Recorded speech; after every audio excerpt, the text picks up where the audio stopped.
Hello. Hello. Hello. Hello. You right? I'm good. Are you all right? Yeah, I've only just seen the invite. Slacking, man. Slacking. Oh no. So you're right, and how you doing? Not bad. A little bit of back problem, a little bit of knee problem, but still alive. Still going. No, that's all good. Mm-hmm. So anyway, I was having a look, and it's been about nearly 2 years since the last one of these. 2 years. Wow. I didn't think it was that long. Yeah, 2 years. May 2022. That's a long time. That's a long break. It is a long break. Good job I'm not paying you for it. Yeah, it is a good job because well, it all comes down to work issues, doesn't it? Yeah. So obviously, if people aren't aware, you work, I work. Mm-hmm. We have families, so it all takes up a lot of time. It does. And it's, making sure that the stars are aligned and it's the right solar system, planetary, whatever you want to call it, doodad, mystic Meg sitting in the corner with a ball, making sure everything lines up before we can even get time to do one of these. Yep. Yeah. Well, we're going to be looking at, hopefully, obviously, because your work pattern, hopefully, like in some way, should line up to when I get a day off. Hopefully so. Yeah. But Going forward, anyway. Yeah, going forward. But hopefully we can do more of these. And obviously, my little YouTube side project hopefully takes off, because God knows that's not really going anywhere at the minute. Yeah, it's hard to get things going, but once they get going, then you just got to keep up with it. Yeah, true. Yes. Okay. Anyway, so today's agenda, you put it forward. I did. Which is the 10 worst finishers, if I'm right. Best. Oh, best. Yeah. Oh, we're doing best. We're not doing the worst. We're doing best. We're doing the best top 10. Well, say best. It's opinion, obviously based. Because yeah. It's what you might think is best. It's what I might think is best. It's what someone else might be hearing, might be thinking that's best. It's all subjective. It's what you think your top 10 best is and my top 10 best is. I actually made a list of finishing moves I liked, and I came up with 16. Oh, you came up with 16. I had 16 that I had to get down to 10. Now, I knew at least 4 of them which was going to be in the top 10. Okay. But yeah, it was harder than I expected. Like when I suggested it, it was a kind of like, let's just you a lot of people will probably agree with this, that when you do your favorite finishing move, your favorite finisher probably comes from the wrestlers you liked growing up or like today. And that's a kind of, I think if I look at my 10 people, my 10 finishing moves, they are from people that I like, or wrestlers that I like. I think obviously you've done lists. Mm-hmm. I haven't done one, but with my extensive history of wrestling, I'm sure I'll be able to pick 10 out of thin air. Because I thought we were actually doing the worst one, and I was actually sitting there thinking the worst finishers, but okay, we're doing the top 10 best ones. But again, I could pick 10 decent finishers out of nowhere. It's not the first time I've had to pull something out of my ass. Well, while you're having a think, the 6 moves that didn't make it into my top 10. Okay, let's hear your 6. So the zigzag, which obviously is Dolph Ziggler. Yes. The Unprettier that Christian does. Yes. The Go to Sleep, which is Kenta and CM Punk. Yes. The F5 from Brock Lesnar. The Sweet Chin Music from Shawn Michaels. Yep. And the Curb Stomp from Seth Rollins.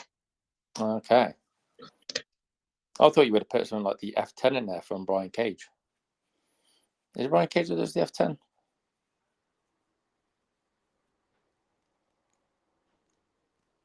I'm not quite sure. Oh, we've seemed to have lost you.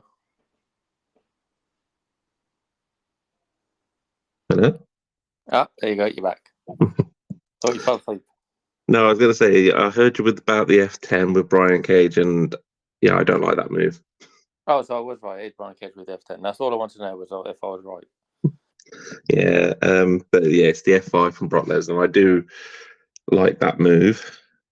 Okay. Yeah. So, what are we going to start with? Who's going to start? Are you going to start, or am I going to start? I'll let you start, and I'm just going to mull over a minute. But I'll let you start. So, my number 10 favorite finisher, or best finisher, as I think, is the Fameasser. But the one that Billy Gunn always did.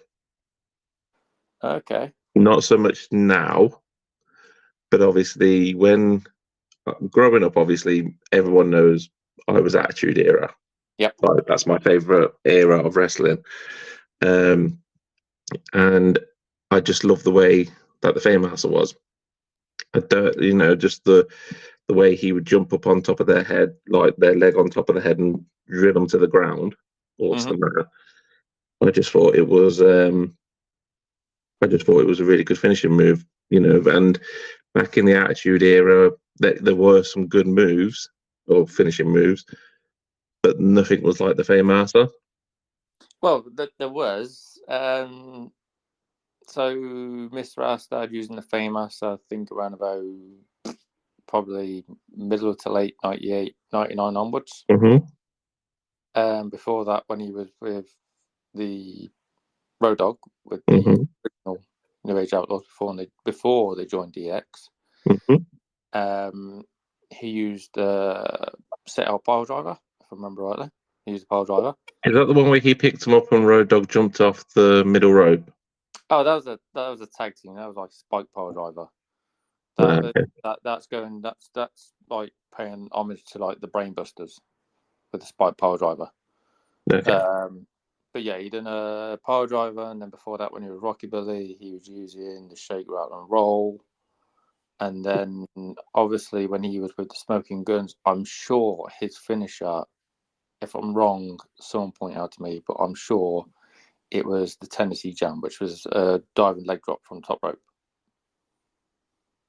That does ring a bell. I'm sure that was his finisher when he was with Bart Gunn and Smoking Guns. I'm sure. I'm not going to say I'm probably 100% sure. I'm going to probably say I'm about 80% sure. I might be wrong on the 20%, but in my mind, I'm thinking I'm right. But anyway, back to the Fameasser. So that's your number 10. And now, obviously, I know Dolph Ziggler more recently, before leaving WWE or getting released by WWE. Most people would probably see Dolph Ziggler doing it. Yep. But you know who originally used it? And I'm Nope. surprised you picked Sweet Chin Music. Shawn Michaels. Yep, and Maya Janae, the Rocker Dropper. Yeah. Yeah. Now that you said it, yes, I remember them. Yeah, I remember them doing that. Yep. Do you want to do your number 10, or do you want me to carry on with mine? No, I think I would go number 10. So this is just 10 best. So they're all, I take it, they're all going to be even. This is not like one is like the ultimate, 10 is okay. I take it's just top 10. It was just basically top 10, your favorite top 10. I mean, mine's in an order. Okay. So because I was a bit more prepared. So mine is going to be in some sort of a order. I think when we probably get down to like the top maybe 3, maybe. But okay, so number 10, I'm gonna go with probably it's either going to be, no, I think it's got to be number 10 has got to be DDT. Jake the Snake. Well, yeah, Jake the Snake popularized that move and gave it the name DDT, which I know I know it was his finisher. yeah, but it is finished. So, do you know the story of how he supposedly came up with the DDT? not a clue. So the story was, or is, if I remember rightly, again, someone could point out to me. I might be getting it wrong, but the gist of it was he was in a match with someone way before. It might have been when he was probably in Mid-South, maybe. Or might have been a little bit before then, but I think he was going for a suplex. But the person he went to go suplex, instead of going over, fell forward on their face as he fell back. And I think that's how the DDT was sort of born. It was either he was going for a suplex or a front face lock, one of the two. But that's how supposedly the DDT was born. Now that's coming from Jake Roberts. Now I've watched a couple of people dispute that he came up with DDT, that other people came up with DDT. But it's like you wouldn't have thought Lou Thesz doing a power bomb in the 60s. Mm-hmm. But people don't remember Lou Thesz for doing a power bomb during the 60s. They remember the Lou Thesz press.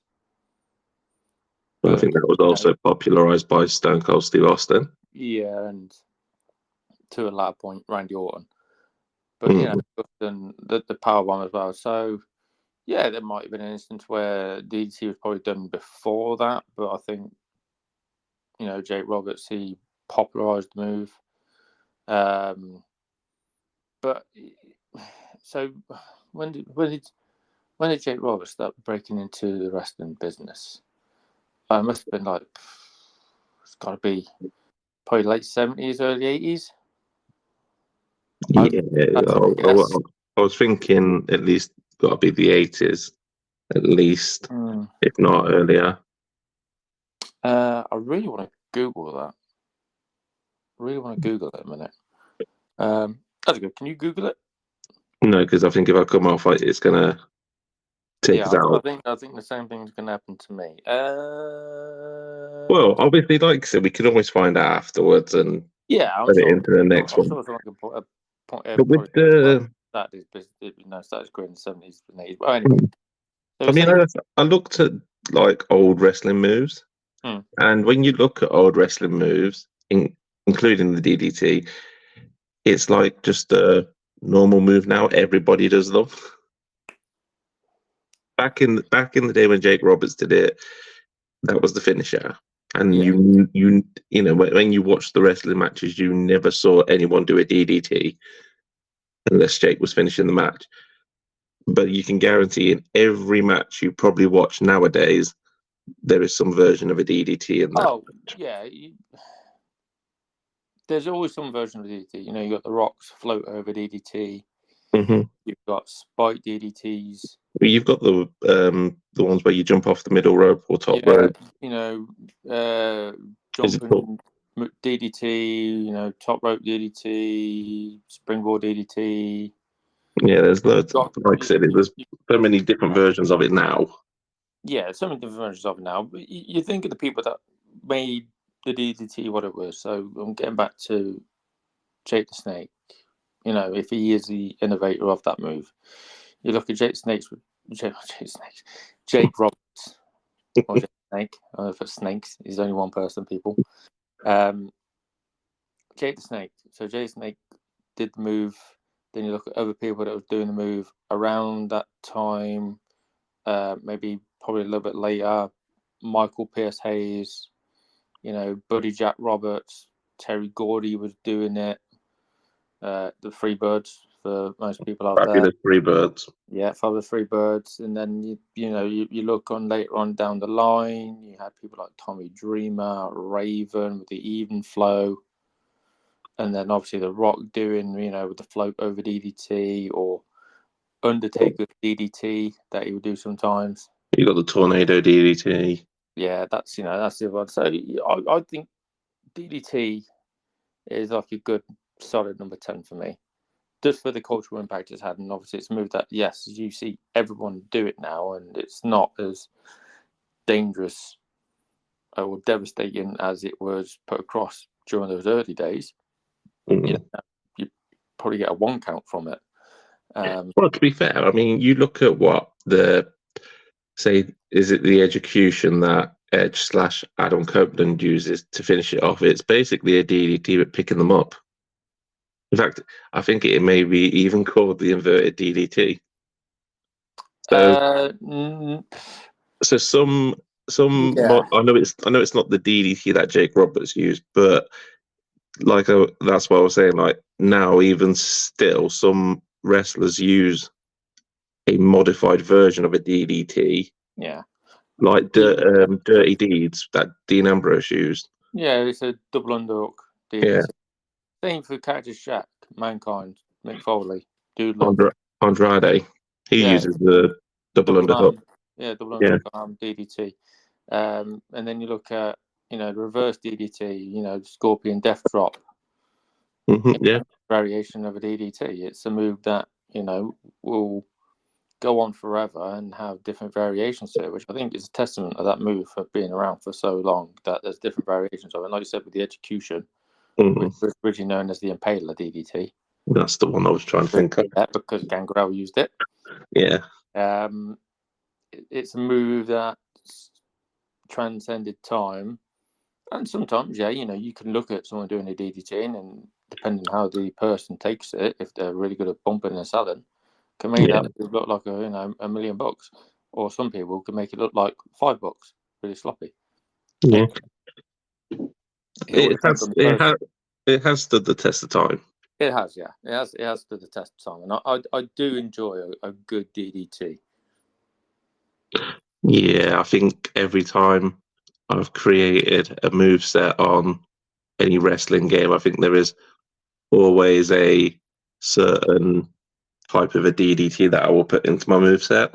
Not just the DDT, but, like Tornado DDT or whatever. But yeah, I always do tend to put a DDT in my moveset. So, and I think a lot of people do. Yeah, so, even when I wrestled, DDT, wherever it would be a Tornado DDT, Springboard DDT, normal DDT, it's just a great thing to have in your back pocket to pull out, because it's such an easy movement. It doesn't matter what size you are, what size the person is across the ring from you. Anyone can do a DDT. Yep. Right, moving on then, because that was quite a bit about a DDT. Number 9 for me, I've got the Styles Clash. Okay, Styles Clash. Well, I know we spent a little bit of time on DDT, but you've got to give people some insight. You've got to give them some DDT. You've got to give it to them. You can't say, Styles Clash, and then, all right, that's your number 9. Okay, what's my number 9? You've got to give them some background to it. Yeah, well, basically, I just like the way AJ Styles, obviously it's AJ Styles that does the move. It's just the way that, it's like, again, growing up, watching, from Hulk Hogan era all the way through to today's stuff, the Styles Clash, to me, was different to most of the moves that are done today. I mean, you've got a lot of people do like diamond cutters. Randy Orton's RKO is a diamond cutter. Yep. Different way of doing it, but it's Carl Anderson's finishing move is also a cutter. So I think a lot or super kicks, it's so overused now. Yeah.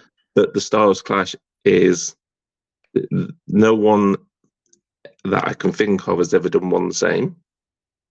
It's completely AJ Styles' move, and just the way that it from a finish. Like most people like finishers that can go from a finisher into a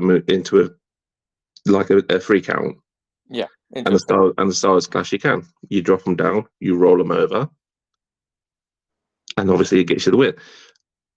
But obviously it was a toss up, because I do also like AJ Styles' Springboard. Springboard? I didn't know you had broad. Yeah. The Springboard elbow. I can't think of what the move's actually called now. It's gone out of my head. I thought it was the Phenomenal Forearm. That's what it's called, the phenomenal forearm. But Yeah, it it's a is a forearm, not springboard elbow. elbow. It's a springboard elbow, basically. Forearm, The way forearm, he not elbow. comes from outside the ring, jumps on the top rope, and straight into an elbow. But yeah, out of the two, the Styles Clash wins for me because, like I said, it's different. There's nobody else that does it unless they fight in AJ Styles and try to do his own move on him. But yeah, it's just something that's different. And most of, apart from the Styles Clash, the rest of my list is kind of everyone will know. But the Styles Clash, like I said, it's different. It's something that I just really, really like. I like AJ Styles as a wrestler as well, so that also helps. Goes back to what I said earlier. Most of the people, the finishing moves you pick will be from a wrestler you like. Yeah, I like the Styles Clash. I think it's a very good move, and obviously, AJ Styles was doing it. I think Michelle McCool at one point in time, she was a version of it. I think probably a bit poorly, but at least she was giving it a go. But yeah, I would have to say the Styles Clash. Yeah, it's a good move. It's when you look at AJ Styles now compared to his early TNA days, or even before that, because he was actually in WCW just as they were closing. There for about 3 weeks. Yeah. But, you look at his most memorable run, not saying his WWE run isn't memorable, but when you look at what else he's done. Yeah, you see the movesets that he was doing before then. Obviously, it has evolved slightly. So, yes, he will still do Styles Clash, the Pele kick. Yep. One move you don't really see him bust out anymore, and I ain't seen him bust it out for a long time, is the Spinal Tap. Yeah, he hasn't. I don't think he has done that for a while. But then Thingy, correct me if I'm wrong. And Yep. if no one's seen this, and it is true, and I'm not just imagining it, hasn't he done a Styles Clash off the rope, off like the corners? Not the top one, but He's at done least it the from middle the one. rope. Yeah, he's done it from the middle rope. I think he's done it a fair few times in TNA. I was going to say it was TNA. I saw it. Yeah, I know if he's done it in WWE, it's not many times. If he has, I haven't seen it. But TNA, he was something that he did quite a lot. But yeah, I've not really seen him bust that out in WWE, and probably most people in WWE probably don't want to take it. Not saying he's not going to be safe with it. Now, you go up to someone and say, I don't know, trying to pick someone out off the top of my head. Reigns. But to say Roman Reigns, hey Roman, let me give you this Styles Clash from the middle rope. I used to do it years ago. He's going to say, I get paid too much money not to say that move. I ain't going to take it. The only people that are going to take it is if you put AJ Styles against a jobber, and I'm not being funny, but I don't think AJ is going to be wrestling jobbers at any time soon. I think Cody Rhodes would probably take it.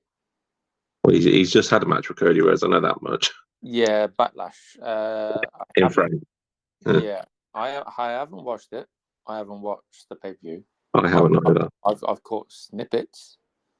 I haven't watched it, but supposedly they got a 5-star match from Dave Meltzer,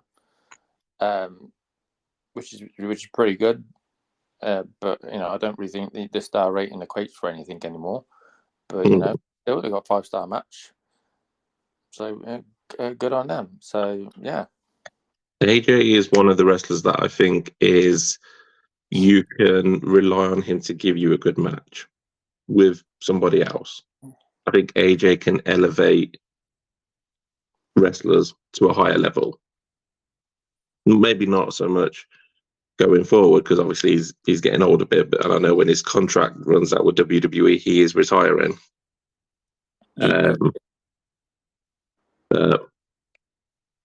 He can elevate a person. Not that Cody Rhodes needs elevating. Well, no, Cody Rhodes does not need elevating. He is a superstar. He is a top guy, and I think he is the champion. yes, he's a champion. I think he's proven that for quite some time that wherever he's got the belt or not, he can prove that he is a top draw. But again, he worked for that. He was floundering around in the mid card, stuck with a terrible gimmick, decided to leave, and then look at him now. If you're on about the Stardust character, I'm pretty sure he goes down as one of the best characters ever. See, I was not. I didn't like Stardust. I hated it. I was not a big fan of Stardust, because you look at Stardust and look at Goldust and you think.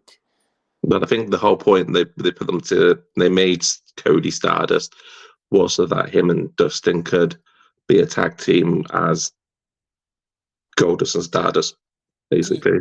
Yeah, but it to me it looked like a rip-off. Perfect example. It's like saying, here is Scott Hall, here is Razor Ramon, okay, and then here is the fake Razor Ramon. I think Rick Bogner portrayed him, and then stick them together as a tag team. It's that dynamic in my view. Here's Goldust had that gimmick since late '95, and made it work. And then obviously he had to turn things back a little bit, and then obviously he could make it go full throttle again, turn it back, do comedy. Take it very seriously sometimes. He ditched the gimmick for a little bit, but then obviously went back to it.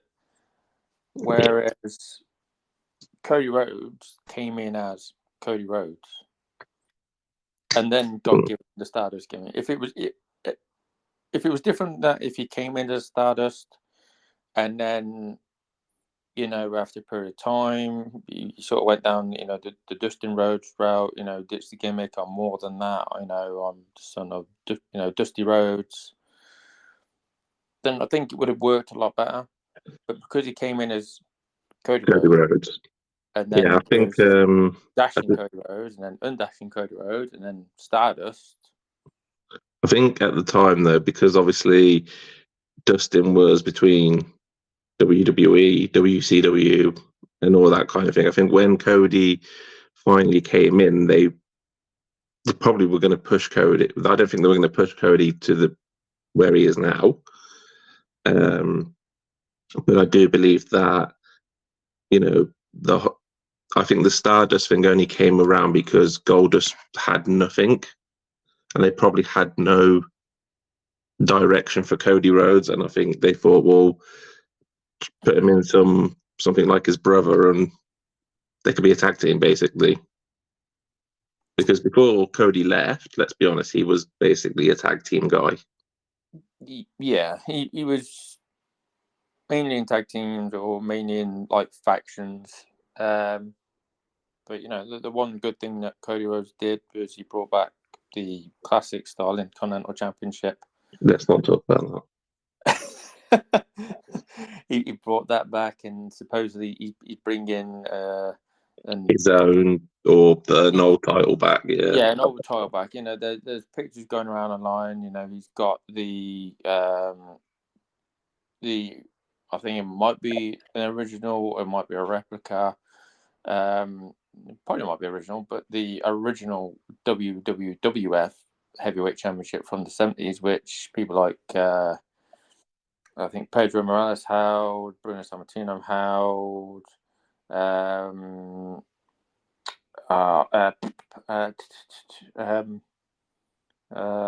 his name, I can remember it. It's oh god, it's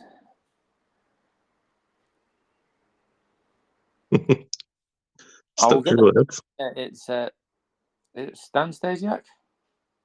Yeah, Sean Stasiak's dad. Yeah, he held it. I knew it was Stasiak. I was just trying to get the first name. I didn't want to say Sean Stasiak because that's Stan Stasiak. He held it for a brief time.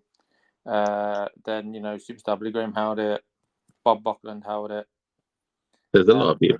I think going back to Thingy though, I think Cody with the title, well, he does like the old style. So I think which is good. I like the fact that he likes the old style, and obviously it was about that his dad wrestled for and against Superstar Billy Graham, and held that belt in his hands for all of a couple of minutes before the decision got reversed, and then Superstar still walked out as the champion. So, if he brings that sort of style of belt back, would I be not happy about it? No. If anything, I'll be more happy about it because that is one of my favorite designs. That belt lasted from 73 to 83. So that's 10 years that design lasted for. Yes, all right, it had a few different variations and tweaks, but the overall design lasted for 10 years. That is I'd probably would say, maybe second longest championship design, because currently at the minute, probably the first longest is the current WWE title design. Yeah, probably because that's a crock of shit. Yeah, and then obviously the Winged Eagle lasted from that was a 10-year design. That was 88 to 98. I was going to say it's through you had the Winged Eagle, and then you had the Big Eagle, which was the Attitude Era about when Stone Cold beat Shawn Michaels at WrestleMania 14. Yeah. So they just change it whenever they want. But then, my number 9 finishing move. And obviously, if anyone's listened to the podcast, we'll ramble on about different things, but we will get back to what we. Yeah, I think it's good to go on the tangent. It's nice to give people a little bit of history. Yeah. Styles Clash was my number 9. Anyway. Okay. So Styles Clash number 9 for you. So number 10 was DDT for me. Number 10 for you was the Famous. Number 9 is for you, the Styles Clash. So number 9 for me would probably be, I would have to say,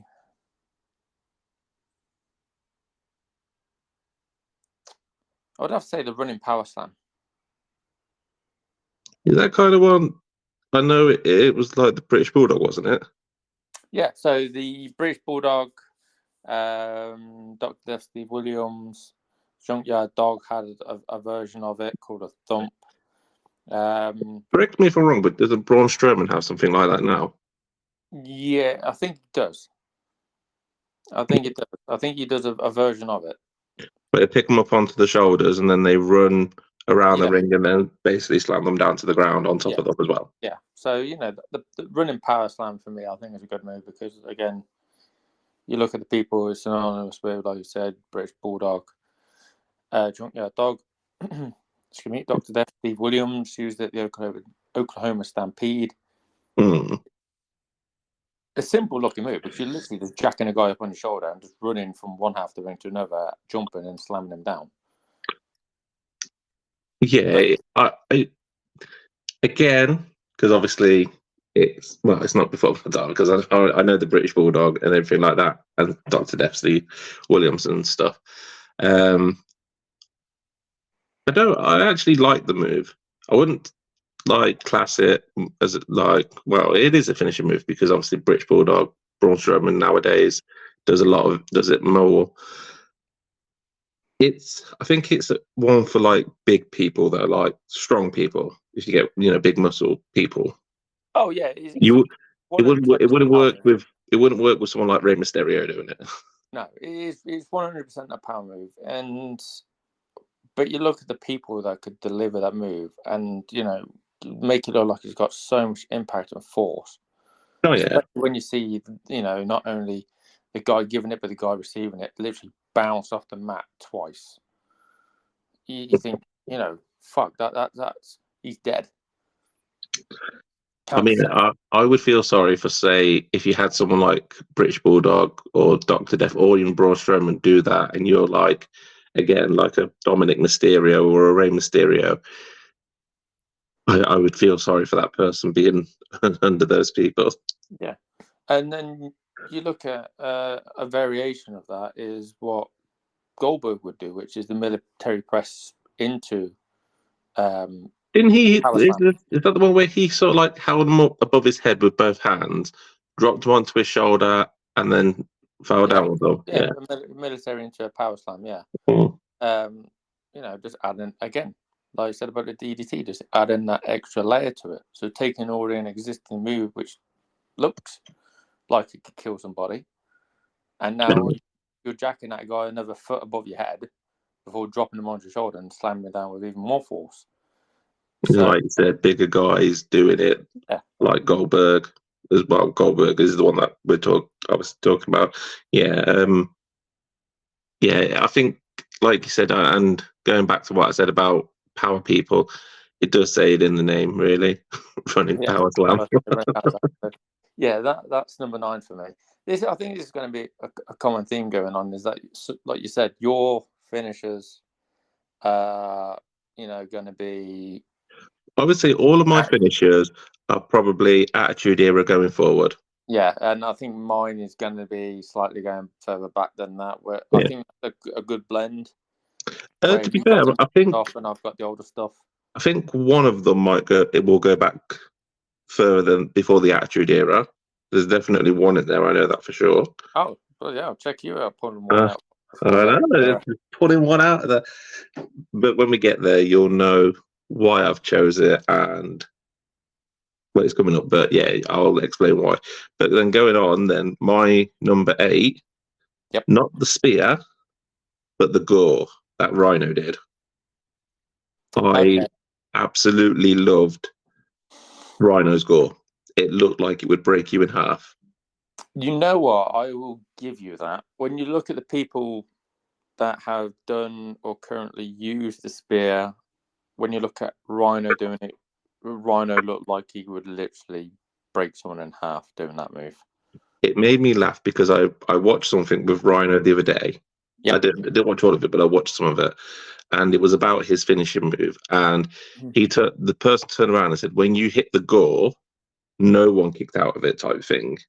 He goes, "But when they did kick out of it, can you explain what that was?" He said, "That's when I did a spear." He goes, "Because no one would kick out of the gore, but if they did, he did a spear." I could believe that. But yeah, another a great finisher by Rhino. I think Rhino also used a jumping power driver at some point in time, or might have been using that in tandem with the spear. Not spear, the gore. I will say the gore because it is the gore. But the best gore I saw, and I think we spoke about this not long ago, was the one where he put Jericho through the SmackDown screen. That, I think you told me that destroyed the SmackDown screen. It did. It was WWE's way of writing off the old SmackDown set so they could bring in the one with the fists, which became most people's favourite SmackDown set. I wasn't, I didn't mind it. I preferred the original. Yeah, the original was my favourite. Still is to this day. Yeah, I didn't mind the SmackDown fist setup, but yeah, it was they could write that off and bring in a new one. And they used Rhino to gore Jericho through it. Yep. But yeah, that's my number 8. Like I said, it's just the way he runs at people, and like I said, it looks like he would break you in half. The spears they use nowadays, I mean, Roman Reigns is all right to a degree, but again, it's an overused, like Goldberg's, that looked like it would break you in half as well. Yeah, you look at the people that use the spear, it's mainly people that used to be, football players, and we're not talking players in the sense of FIFA people, we're talking in the sense of American football. Goldberg was a former football player, Roman Reigns was a former football player.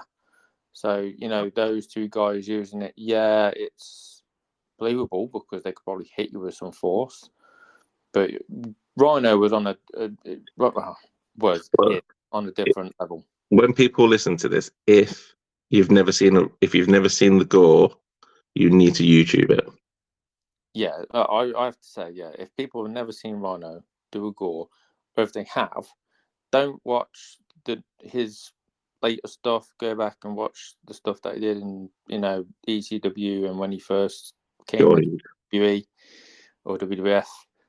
Watch that, because when he did the gore, then it literally looked like he broke someone in half when he did it. I don't know. I think it was was it Paul Heyman who used to shout "Gore" after he had done it? Yeah, repeatedly shout Gore. Yeah. But yeah, the Gore is a good move. And you look at Rhino. Rhino is he's not a tall guy. He must be what 5'11", 5'10", 5'11".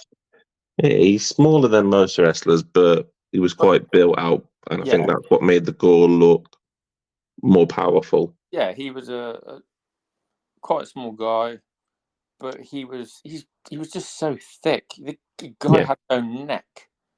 He had no neck. It was like head and shoulder. That was it. No neck. It was just he was thick. So when he hit you, it was like shot by Rhino. Yeah. So what's your number 8 then? Okay, so my number 8 would be. So what I had? So I had the DDT. The DDT and the running power slam. Running power slam. Okay, so my number 8 move would be. Let's pick one off the top of my dome here. Again, just for anyone listening to this, or going to be listening to this, this is not a particular order. It's just top 10. It's not from best to least best. But the next move I'm going to have to put in there is I'm going to have to say the Diamond Cutter. Diamond Dallas Page made that move very popular, but he stole that move from Johnny Ace. Johnny Ace was doing the Ace Crusher in Japan. Again, it's a move that's been evolved upon. Randy Orton hitting that move out of nowhere. And then, like I said, you got.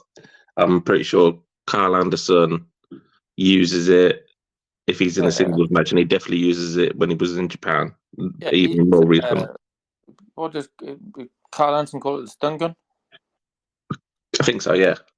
Which, in my mind, when I think of stun gun, it's not the stun gun that I would automatically think of, because the stun gun for me is Austin's old finisher from WCW, where you jack the guy up by both his legs and then you throw him, throat first on the top rope. That's the stun gun to me. Well, the Diamond Cutter, like I said, growing up, I didn't watch a lot of WCW. But more recently, when I go back to watch stuff on the WWE Network, I do seem to like watching the early years of WCW when they were challenging WWE, because from about 95 to 99, WCW was quite good. Then from late 99 to 2001, it's rubbish. But Diamond Dallas Page is Diamond Cutter. Like I said, was good. I prefer the modified version, the RKO, but the Diamond Cutter, I do believe, like again, I think it's something that's become more populated over the years. But back when Diamond Dallas Page was doing it, I think it was like one of a kind. No one else was doing them at the time that I can remember. There was someone else that was doing that move when DDP was using it, but only used it for a brief amount of time. Who was that? Ooh, I know it is. I will let you have a guess. So I'll give you a couple of clues. So this wrestler debuted in WWE in '95. Was originally in WCW. Is still there now. Is in a high position and went by the moniker the Cerebral Assassin. Triple H. Yes. That last one gave it away. The rest of it, if you would have left it without the Cerebral Assassin, I would not have got that. Yeah, if I just left it with he debuted in '95 in WWE and was in WWE beforehand, you'd be sitting there for the next 50 minutes for you trying to hazard a guess. But yeah, it's when you said they were still there now, it threw me off. I was like, but yeah. Yeah. Triple H, when he came to WWE, he was doing the Diamond Cutter, or the age. He trained with Diamond Dallas Page, didn't he? Yep. So he was doing that move. And I believe the story is he received a phone call from DDP, saying, you stop doing my move sort of thing, you're not making it look good. And that's when Triple H then came up with the pedigree. It's a better move, though. Let's be honest. Yeah, the pedigree is a good move. It's a double undog facebuster. I'm sure it could be in one of any of our lists. The pedigree. I don't think it's in any of in mine. Don't get me wrong, I do like the move, but if I was to think of the pedigree, then I would probably go to more towards CM Punk's old finisher, which was the Pepsi Plunge. You ever seen him do the Pepsi Plunge? I have. Yeah. So if someone said to me, "Well, you got pedigree Pepsi Plunge," I'd probably go Pepsi Plunge because even though it was a pedigree, it was from the fucking top rope. Triple H has done that once or twice. Once. Yeah, all right, twice. Well, actually, no. Sorry, he has done the pedigree off the top rope, but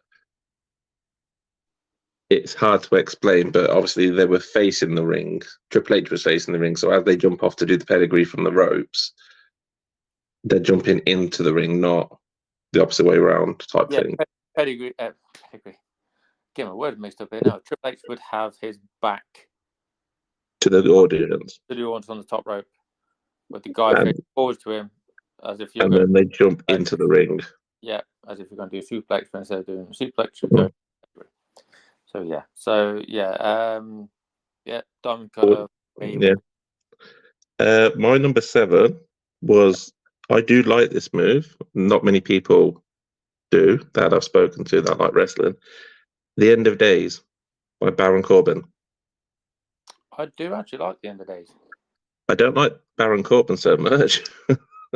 No, and that goes against what I said earlier about you normally pick finishing moves from your favourite wrestlers. But since the first time I saw him do The End of Days, I actually just thought that, that's quite a good move.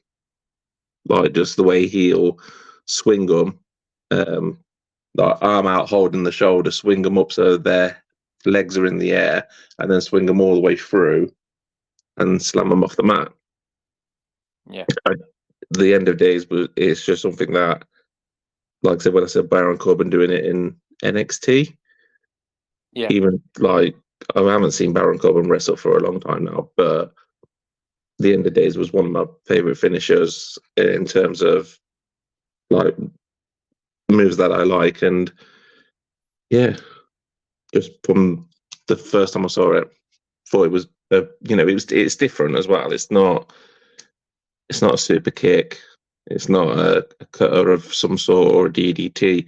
It is literally, I'm sure someone's got some sort of finishing move like it, but yeah, The End of Days, good finisher. If you haven't seen it, YouTube it.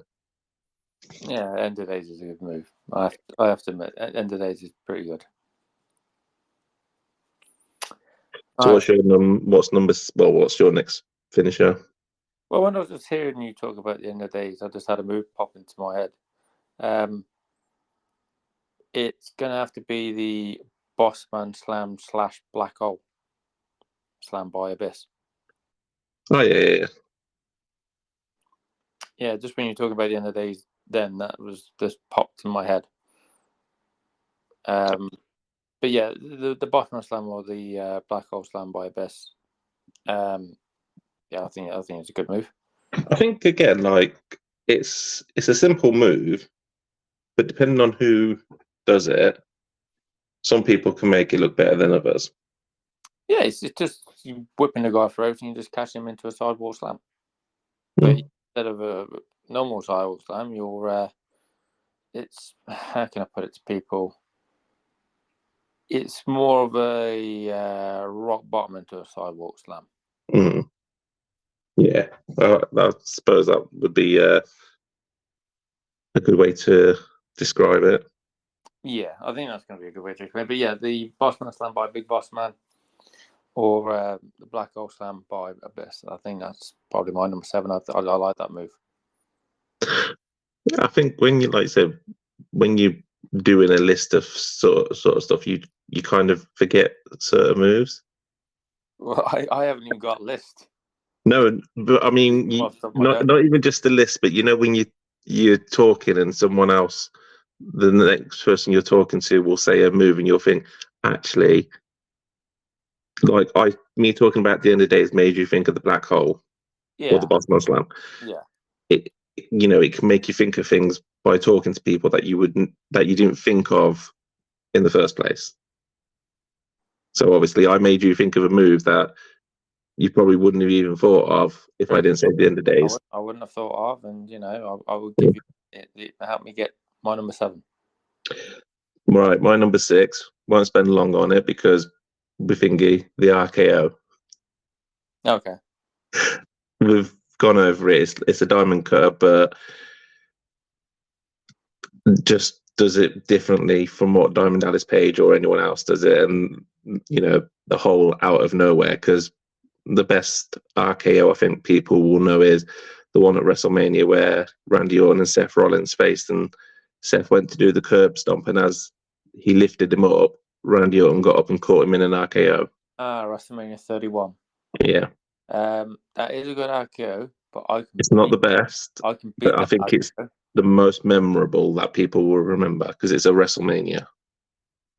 Okay, for the aspect. All right. Okay, for the aspect of it being WrestleMania, yes. Mm. But is it the most memorable RKO? I can think of another one. Evan Bourne went to go and do a shooting star. Oh, shooting star press, and he caught him off the top rope. Yeah. Do an RKO. Now that if that happened at WrestleMania, that would have surpassed the one they done to Seth Rollins. I don't think Seth Rollins can do a shooting star press. I don't know. Not as well as Evan Bourne. Evan Bourne could get some height on his, and I think that played exactly how to get that RKO spot on. You needed Evan Bourne or someone of that caliber to be able to get the height, stay in the air as long as possible for Randy Orton to just, like say, out of nowhere, catch him coming down. Yeah. But yeah, like I said, we've gone over cutters and stuff. But yeah, number 6 for me is the RKO. Okay, number 6 for me would be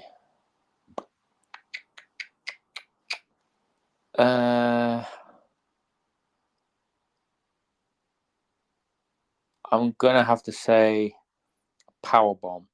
Now I'm just saying Powerbomb in general because I could have said Jackknife, I could have said Set Out Powerbomb, but I'm just gonna say Powerbomb in general because I'm gonna bunch all those sub Powerbombs into just that. Because again, you look at guys who did Powerbomb, as I mentioned, Kevin Nash, Jackknife Powerbomb. Terry had a kneeling Powerbomb. You look at, okay, I wasn't a massive fan of his, but Test. Good Powerbomb. Oh, what? Where they're bent over and he picks them up, so their legs are either side of the head, and then they just drop down to the floor. Undertaker, Last Ride. I was just about to say the Undertaker's Last Ride is a modified Powerbomb. Fucking Powerbomb. So yeah, I'm good at Razor's Edge. It's Crucifix Powerbomb. Yeah. Damian Priest uses. Well, I haven't seen him pull it out. Yeah, he does. Same for Lance Archer, Crucifix Powerbomb. You mean going back to Damian Priest, you mean the new WWE champion? Yes, the new WWE World Champion. The Powerbomb, I think, is, again, it's a common move that people use, but then, but correct me if I'm wrong, I think it was Jericho. Did he not, or Brock Lesnar or someone, didn't they do something like a triple Powerbomb or something? Or a double Powerbomb? It was Jericho. Jericho would do, it was either a double or triple Powerbomb. Powerbomb them, keep hold of them, pick them up, and do it again. He never used it as a finisher. It was, I think, just more of a move that he did. It was more of a move to get out of something, but again, it's a modified version of the Powerbomb. Yeah. But yeah, I think that for me, it's definitely it's number 6. But it seems to be most of my moves have all somehow evolved into something else. It's Well, like like you said, you've got Batista. Didn't he do the sit-out power bomb? yeah, Batista done the sit out power bomb. You had the Vader bomb. Yeah, Vader's power bomb. I shouldn't really say Vader bomb because Vader bomb was the the one in the corner. rope. But yeah, Vader did a power bomb. He would literally fold guys up like a fucking accordion. I think, like, sometimes when you look at power bombs, in terms of if you look at, say, Batista's one where he sits down with them, I think that looked more powerful than, say, something like Kevin Nash's jackknife one where he just picks them up and chucks them, basically. He doesn't even chuck them. He literally lifts the guy. Probably Kevin Nash is what 7 feet tall. So, around that easily. Yeah, 7'1". He's literally picking up the guy probably up to his shoulder, so the guy's probably a little bit Just higher. dropping them. So yeah, the time he's elevated that guy up. So okay, Kevin Nash is 7'1", for example, picks the guy up. The guy at his highest peak, which is going to be his head, is up Kevin Nash. So that's about 7'5". Kevin Nash has not got him all the way up. He's literally gone up to probably about his chest and then just let go and drop the guy. Oh yeah, it is a good move. I'm not saying it's not. I just think sitting when you're up and you're sitting down and I think it's different eras as well. But I think Batista's one looked a bit more powerful because he's going down with them, so to speak. But yeah, like you said, you've got Kevin Nash. You've got lots of people that have got the modified version of power bombs. Yeah. Kevin Owens. That they to their move. Yeah. The pop-up power bomb. Yeah, I love the pop-up power bomb. See, again, love the move. Didn't put it on the list. Again, it's something I didn't even think of because at the moment I think Kevin Owens does the stunner more, doesn't he? Yeah, he's doing the stunner a lot more, and it's not a pretty sight to see. It's not the greatest. No. Right. Earlier on I said that I had a older move on my list. Yeah. We've come to number 5, the sharpshooter. Love the submission move, the sharpshooter. It's obviously I know it dates back further than the person I like who did it. Yep. But I love the way Bret the Hitman Hart did the sharpshooter. You know what? I would probably say number 5 would probably have to be the sharpshooter as well.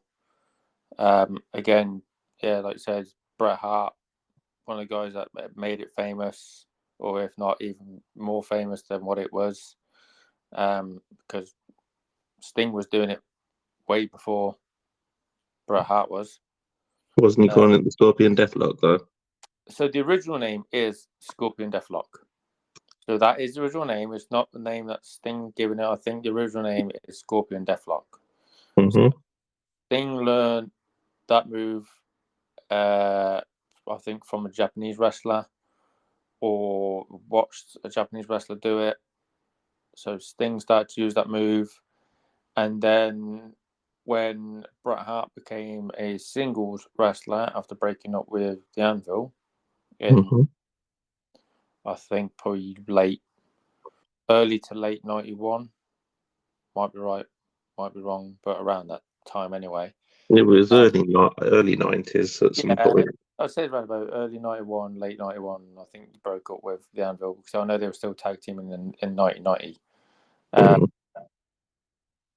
That he was showing that move by, I've heard some people say Pat Patterson. I've heard some people say Savio Vega. Not Savio Vega. Conan. Conan, I'm pretty sure I've heard that name floating around sharpshooter and stuff, but yeah, I don't know for sure. Yeah, I would have seen number 5 sharpshooter. It's like I said, it's growing up as a child. It was my favorite submission move. In fact, still to this day, it's my favorite submission move. I'm not a massive fan of submissions, but that one I did it. I would say for me, I feel the same. but I like submissions.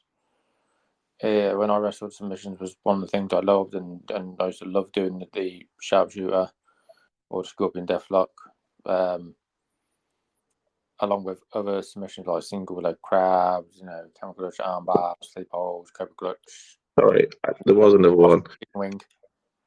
The sharpshooter is my favourite, but I also did like the ankle lock from Ken Shamrock. Okay. And the Walls of Jericho. The Walls of Jericho. See, I like the Walls of Jericho, but I prefer the Lion Tamer. Well, yeah, the Lion Tamer, he puts the knee over their head so they can't move and bends back. Yeah, it is the better move. You look at Jericho's career, he had the Lion Tamer, which was elevated Boston Crab with the knee on the back of the head or the foot on the back of the head, depending on the person. And then early WWE, doing that mid to late WWE with his career, getting towards the end, it just became a fucking Boston Crab. Yeah, as he's got older, the moves got worse. But I did like the Walls of Jericho WWE time when he came in. I also like the Lion Tamer from ECW, WCW. Yep. Where he went through stuff and everything. But yeah, so my number 4. And now these top 4 are ones that I just always liked when it hits. And I think commentators can make the moves sound better than they are. Yeah. The rock bottom. Or if you want to go, I prefer the rock bottom, but some people like Booker T's version, the bookend. I think Booker T's looks weaker than the Rock's. My opinion. In my opinion, I would probably have to say I prefer the bookend more, especially if you go back and watch Booker T doing it in WCW more than WWE. The height he would get on that move, the rock bottom. Yeah, it's not a bad move. It's not a bad finisher. But then eventually it stopped being a finisher. It just became a transitional move into the people's elbow, which was fucking terrible. I'm glad you said that, because the people's elbow was he did it as a joke on the Undertaker, and people then the crowd sort of like loved it because he could slide across the ring before he drops an elbow. But all in all, it's just an elbow to the chest. It's an elbow drop. That's what the technical term is. Elbow drop. I know some of my top 10 worst finishers, and people's elbow definitely on that fucker. Yeah, it's probably going to be on mine as well. Yeah, but back to Rob on. So you like the Rock's version of it. I prefer Booker T's version of it. Don't get me wrong. I like Booker T's version. I just think sometimes it looks weaker because obviously sometimes Booker T would land on his knees, whereas The Rock would go face down to the floor type thing. That's the only difference that I see between the bookend and the rock bottom. And obviously then when the invasion came around, or just after the invasion, shall I say, when The Rock came back from doing movies, obviously him and Booker T started a feud. And it basically was about who did the finishing move better by the end of it. Mm. But yeah, number 4 for me, the rock bottom. Number 4 for me would probably be there's a rhyme there. The flying elbow drop from the top rope. Is that like Macho Man? So yeah, Macho Man, especially when Macho Man did it, because Macho Man would go for more across the chest and neck area, which made that move look very devastating. And then you look down the line, Shawn Michaels. I was about to say Shawn Michaels did it as well, didn't he? Started to do the elbow drop. Test. Yeah. Did the elbow drop as well. See, I think Macho Man's was the best. I'll agree with you on that. But I think Test did a good one. Not all the time, but if I remember some of the Test matches when he came off the top rope, because he was a big guy. he could do a pretty good elbow drop. Test could actually do a good elbow drop. I think out of the three we've mentioned, Shawn Michaels is probably the weakest, but Shawn Michaels wasn't it like a signature move into the Sweet Chin Music? Yeah, it was like a signature sort of transition move. Well, it was more like a combo. So it was the flying forearm with the kip up, the diving elbow drop. Do the diving elbow and then Sweet Chin Music. Yeah. So, but yeah, I think when you look at Macho Man doing that move and the way he would, land across the opponent, yeah, it's a great move. But supposedly he wasn't the original person that did the move. I recently watched it. You probably watched it, Dark Side of the Ring. Yeah, I've seen a couple of them. Yeah. So there was. Well, I've watched Dark Side of the Ring. I haven't seen this one yet. So. Yeah. So one of the recent ones, I think it was on a wrestler called Chris Colt. Wrestler from the 60s, 70s, and 80s. But yeah, supposedly he did the flying elbow drop from top rope before Macho Man did. Oh. Like you said, though, it goes back to all moves. Like, obviously, Macho Man would use the flying elbow, and then, Shawn Michaels then started to use it. Test started to use it. Not necessarily as a finisher move, but, people copy moves. Like, and in this case, obviously, it was the flying elbow, where obviously Macho Man did it after somebody else had did it, and then, like I said, it goes on and on and on.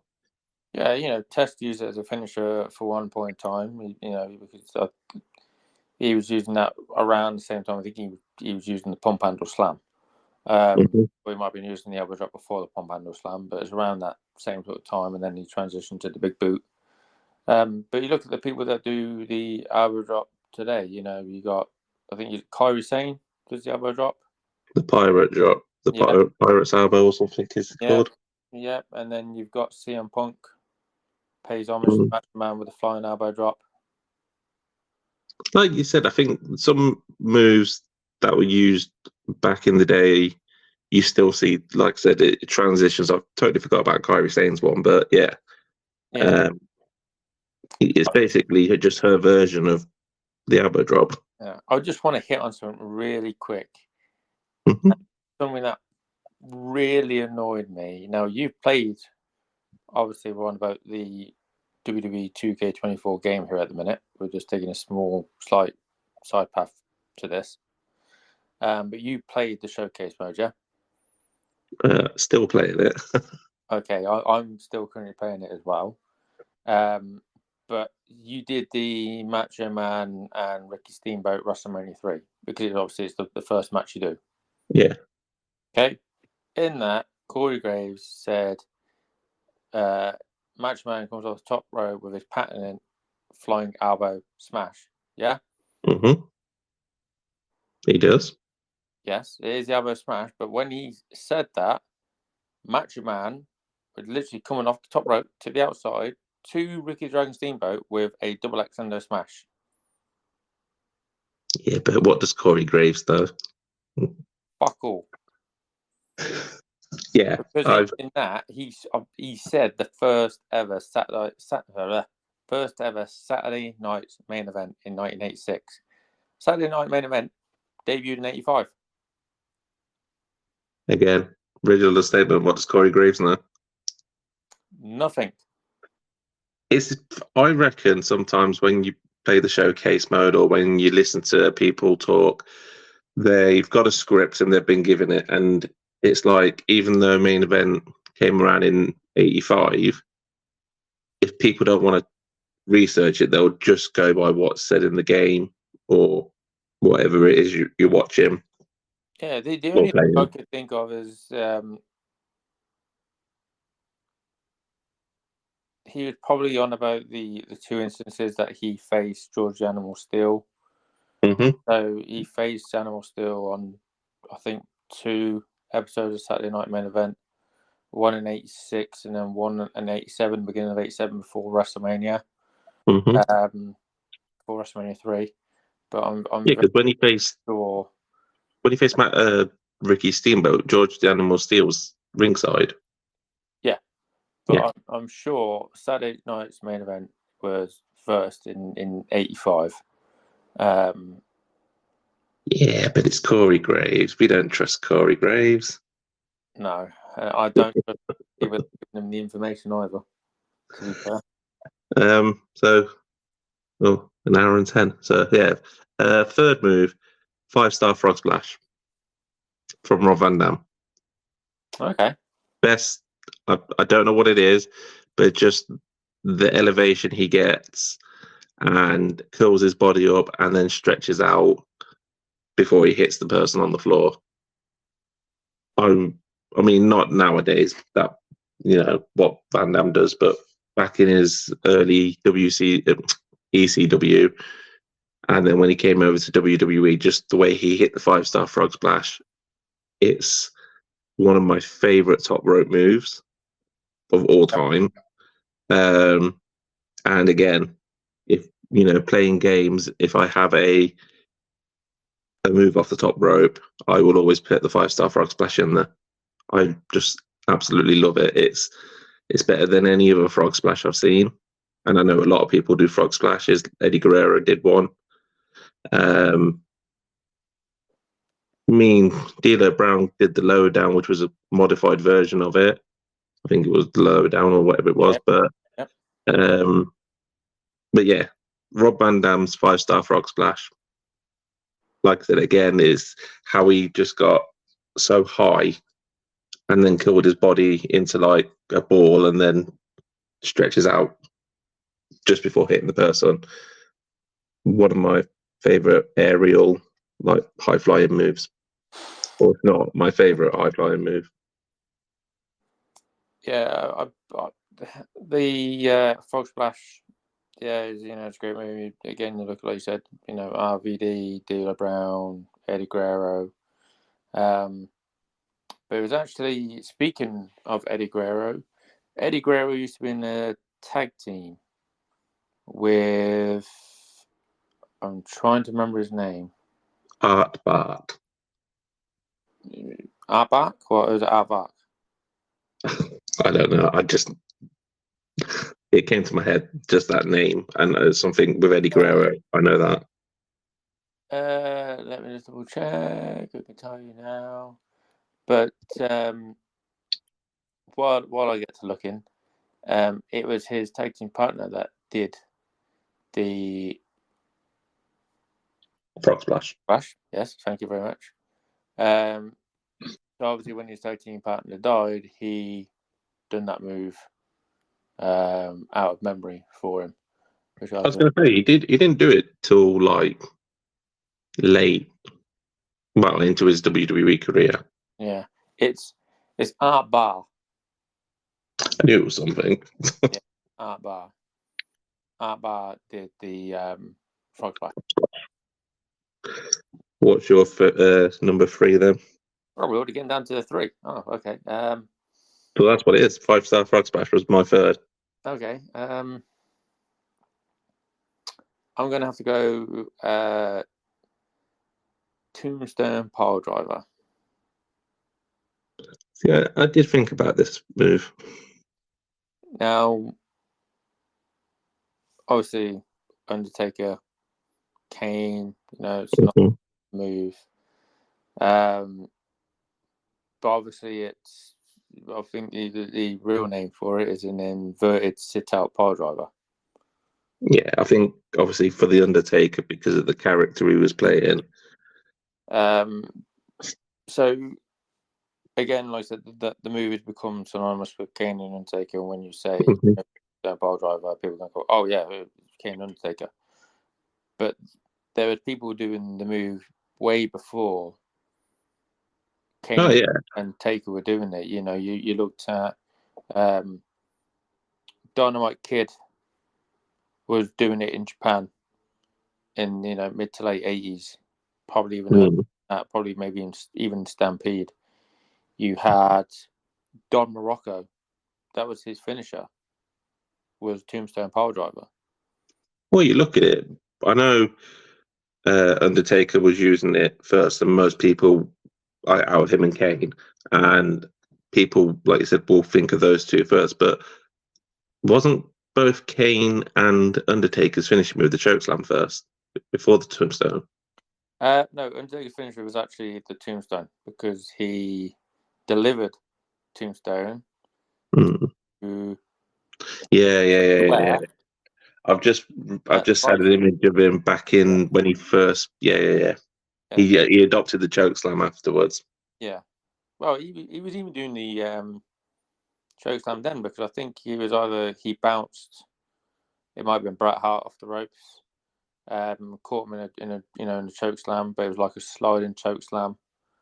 I have to go back and watch the pay-per-view, but I'm sure that what happened in it.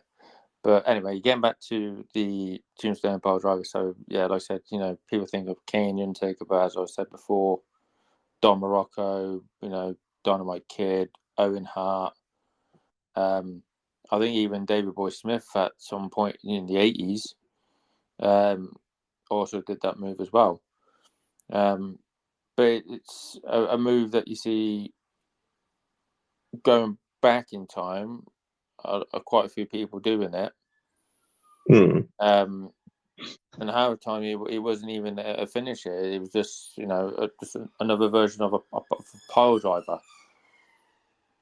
And people hear wonder what that noise was. Is I've got the window open and police car or ambulance has just gone by. I was going to say, here we go. Not for me, don't worry. So yeah, it was just a variation of a pile driver, but again got more traction when Undertaker and Kane started doing it. I think like during the 80s, or not 80s, like the early 90s, I think wrestling was popular, very popular. And then obviously when you get even though Undertaker came in when WWE was still doing their cartoony gimmicks, but I think he's once he started using the tombstone, like you said, it looked really like you basically dropping someone on their head. Basically, is the move. Yeah, if you look at how Taker was originally doing the move in the early 90s, especially around about 1990, 1991, he would pick the guy up, put the guy over his shoulder, and sort of shimmy him down, but he would still hook the guy's shoulder. So the guy's literally got one arm pretty much up in the air, and then he's cradling the guy with his other arm and drops him onto the red before then eventually transitioning into holding the guy around the waist. Yeah. A bit more safer. Well, yeah, but that version of the tombstone, it looked more deadly.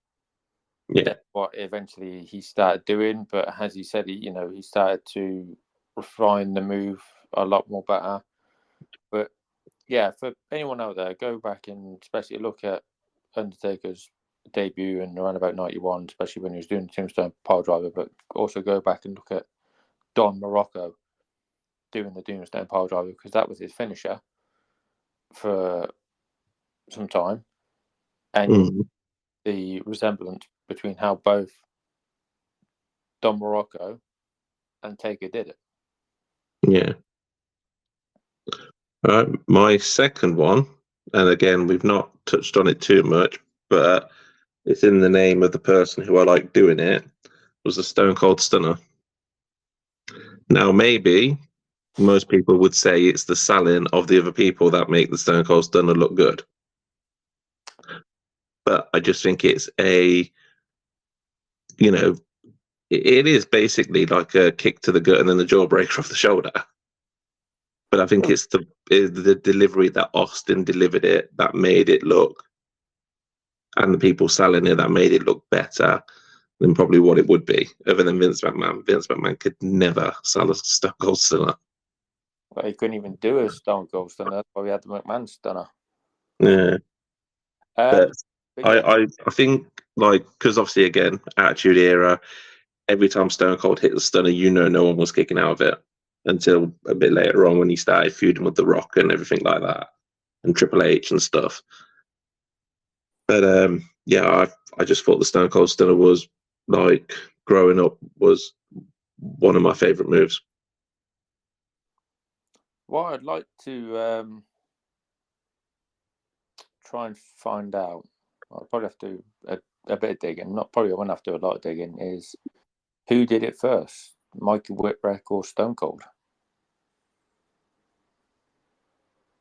I would say Mikey Whipwreck probably did it first because Austin had a submission hold because he wasn't using the something to do with the $1 Million Man. Yeah, so he was using the $1 Million Dream because he put in as the ringmaster. Yep. Which didn't last all that long. It's a little bit of a gimmick, that's why. Yeah, before he dropped it. And started using Stone Cold Steve Austin. And then the rest is history. Yeah, because he went on to be one of the biggest names in the business. Not the biggest.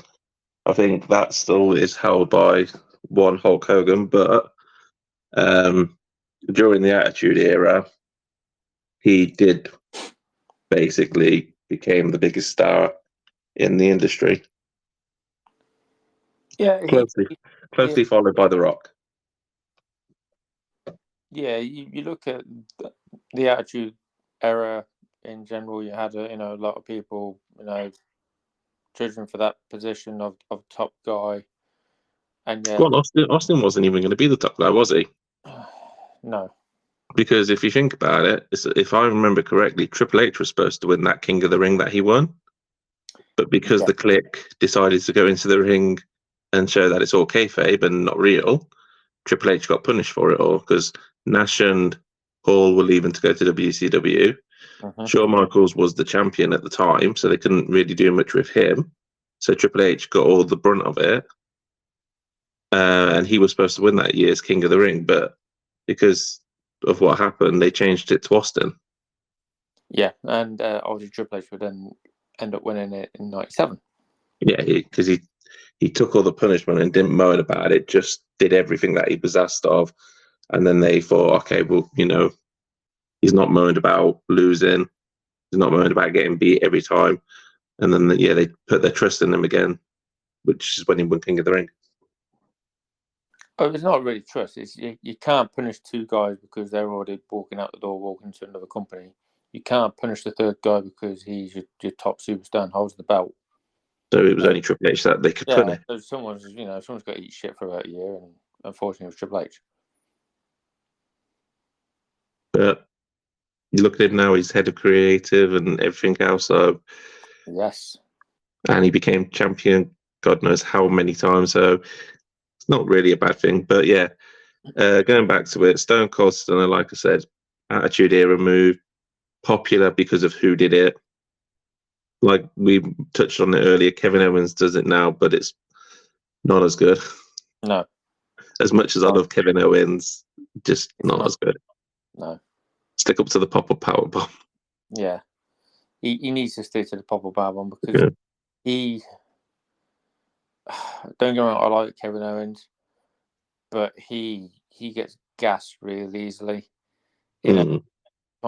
Austin he could hit multiple stunners to people, and okay, they weren't always great, but there was a couple in there that was consistently good.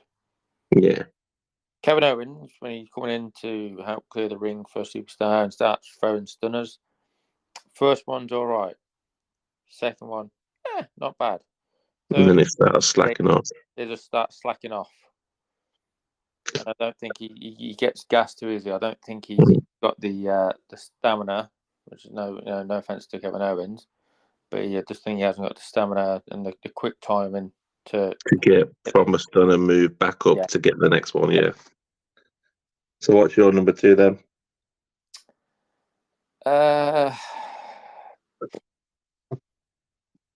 It's gonna get difficult now. This is. I know what my number 1 is. Just trying to think what my number 2 would be.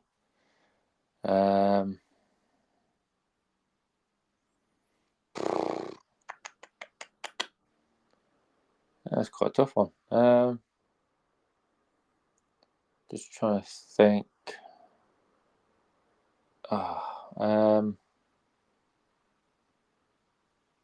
There's a lot of moves I like. I just don't throw a move in there and say, "Oh yeah, that's my number 2," because then I'll probably regret it later on. So I'm just trying to Hey, think. we can always do an updated version. Yeah, we could do. So number 2 would probably have to be.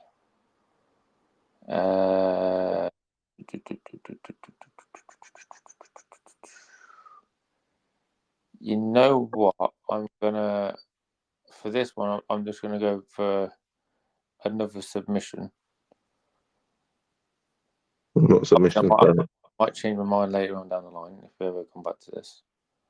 But I'm going to say for number 2 is going to have to be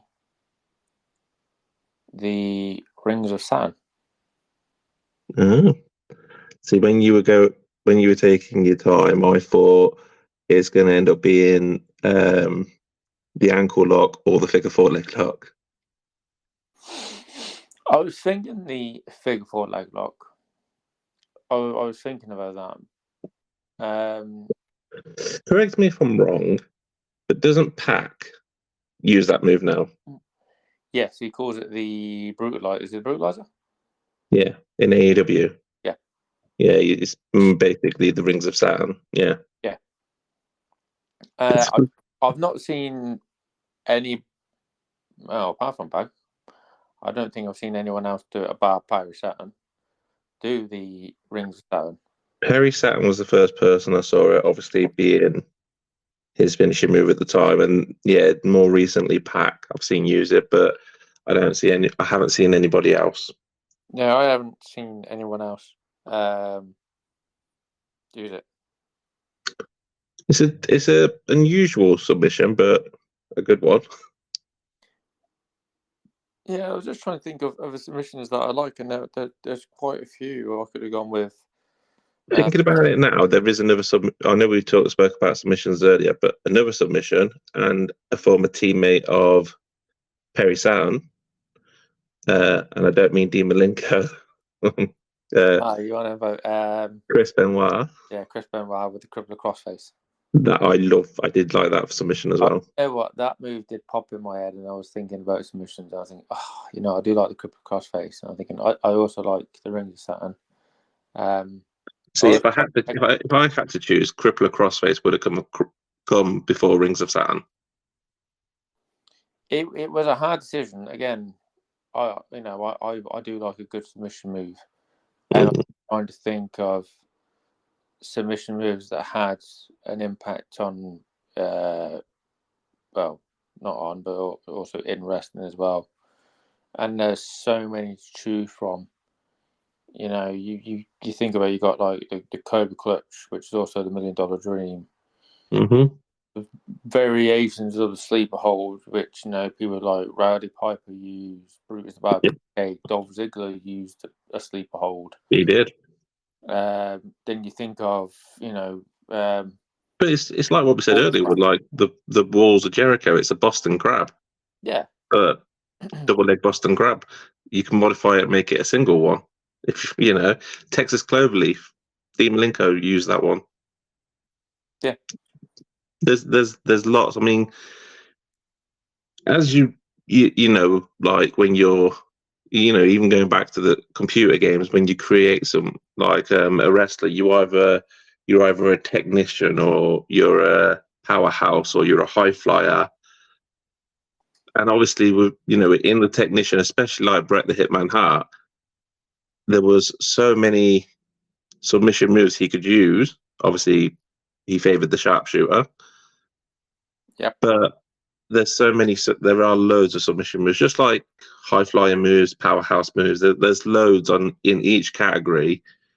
but obviously, not many people use submissions nowadays. It seems to have been in the past. They still do use them, obviously, but I don't think they're as popular as they once were. Well, submission hold way back when were great because it would not only look like it was hurting your opponent, but it was also a nice little spot to rest. Yeah, get that. your energy back before you go into the next big spot that you're going to do. You look at things like sleep holds and bear hugs, especially with how wrestlers used to be portrayed. Mm-hmm. Early to late 60s and early 70s, they weren't all muscle man. They looked like a guy that drives a truck down the road. And you would believe, if that guy grabbed me in a headlock and squeezed, or grabbed me around my waist and squeezed, I'm going to look like a Stretch Armstrong with my eyes popping out. Yeah. Those sort of moves look good for their time. Don't get me wrong, they still look good now. But then, submissions started to evolve. You had the torture rack, you had the bow and arrow, the Indian death lock, figure four, single leg Boston crab, double leg Boston crab, sharp shooter, camel clutch. Like I said, when they all came into it, like in the late 80s, maybe even earlier, through the 90s, and then like you said, you get the people like your Chris Jericho's, your Chris Benoit's, your Perry Saturn's, your Dean Malenko's that still did submission moves. But I just think nowadays you don't see many submission moves, or you do, because sleeper holds are always used. But I just think there's not many submission finishers anymore. Yes. I'm going to have to say yes to a certain degree. There's an easy way to break it down. So you look at Japanese wrestling. Japanese wrestling is a very in striking, base form of wrestling. Yes. Mm-hmm. My emphasis on the striking aspect, the technical moves.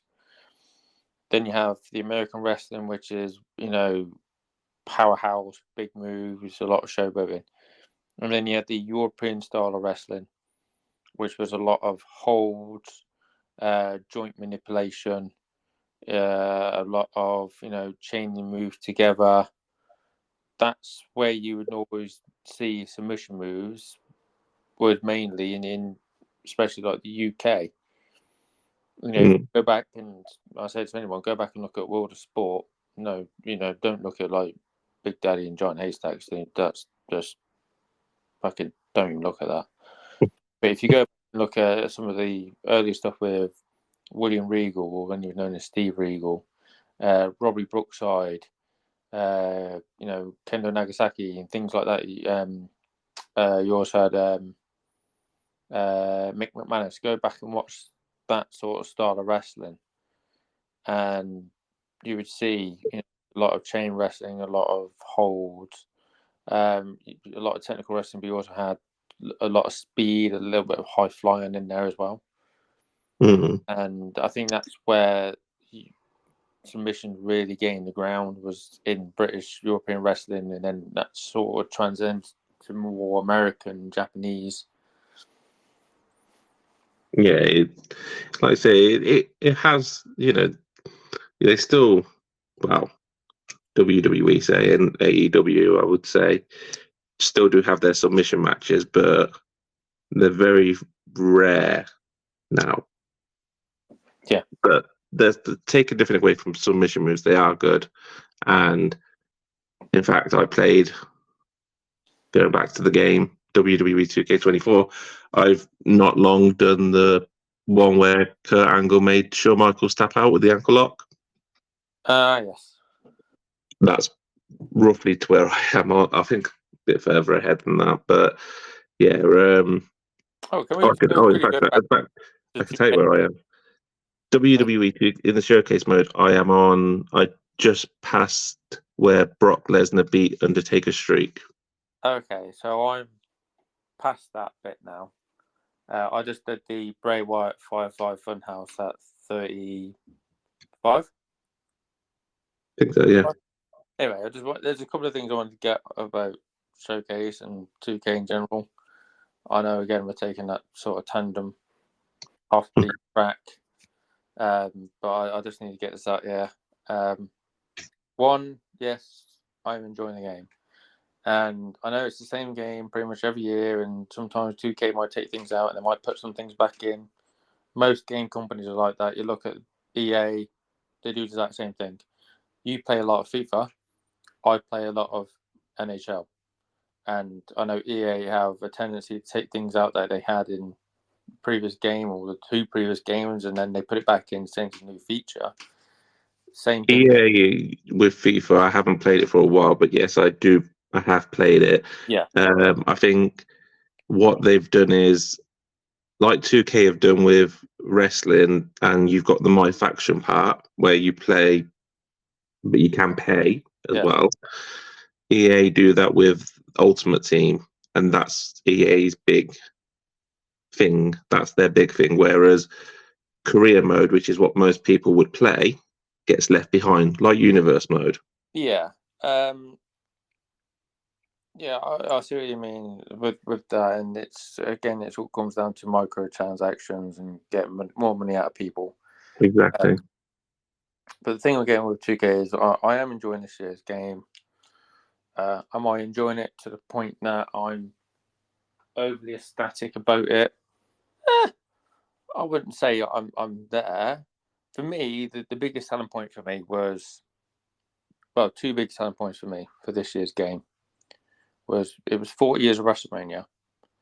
So I knew that we were getting some classic WrestleManias in there. I didn't know what WrestleManias. Not enough. Until we got to the point of it being released, and then I sort of knew. And then the second selling point for me was the fact that if you pre-order the game, not only do you get Dusty Rhodes, the 3 variants of, Cody Rhodes, but you also got Superstar Billy Graham. And that was a big thing for me. Because I am a fan of Superstar Billy Graham. Was that we had him in the game. Now, one thing I do want to point out, and I'm sure a lot of people have got the game, you've got the game, that Superstar Billy Graham's theme music in that game is not his actual theme music. Okay? For one, that's a fucking rip-off version of the Final Countdown by Europe, because every time I play a Superstar Billy Graham, I hear that song, I start singing the Final Countdown. And I start fucking singing it in my head, or singing it. Second of all, his theme music was from Jesus Christ Superstar. That was his actual theme music, or Bad to the Bone by, I think, by John Thorogood. He also used that. He also used fucking Kung Fu Fighting as well. He used that. The song that they gave him here is not a fucking theme song that you ever fucking used once. There is another theme tune in the wrestling game that's not used. That's not their original one, but I can't think of who it was. Did hear something the other day, and it's not their original theme music, but the Sandman. In the new DLC pack. Well, they're not. W ain't really going to pay out for fucking Metallica's Enter Sandman now, are they? Well, no, but I was just thinking they've gone for the one that he used. I think it is one he used, but it's a different variation of it, type thing. But it's not the original anyway. They will pay for Triple H's King of Kings. They will pay for CM Punk's cult personality because they draw money. Sandman not fucking paying Metallica. But that's it's probably the same for Superstar Billy Graham. It's not going to draw, like, people who buy the game today are going to be fans of today's wrestling. I would say majority of them probably have watched it through the years, like both of us have. But I think most of it comes down to what is popular. Wait, CM Punk is the most popular thing at the moment, right? Get his music. Cody Rhodes is most popular, right? That's fine. WrestleMania's hitting 40. Let's do a WrestleMania showcase mode. And it's all about stuff like that, isn't it? I mean, a lot of young people today, younger than us, and thingy won't even know who Superstar Billy Graham is. They probably think he's a cheap knockoff of Hulk Hogan. Yeah, but this is the thing. He is not. So I'm just going to give people some fucking history. I'm going to drop some fucking knowledge on them. Okay. Superstar Billy Graham was the blueprint for wrestlers such as Hulk Hogan, Jesse the Body Ventura, Ric Flair. Okay. Fucking Austin Idol. He is the blueprint for those people who came after him. Okay. And even to a small extent, you could probably say Dusty Rhodes to a small degree. And I will say to a small degree because I don't know if I would have to really do some fucking digging on this. But I think it might have been Billy Graham that was doing it first before Dusty Rhodes, because I know Superstar made his debut, I think it was in 69, 70. But he would talk like Muhammad Ali, so he would talk jive.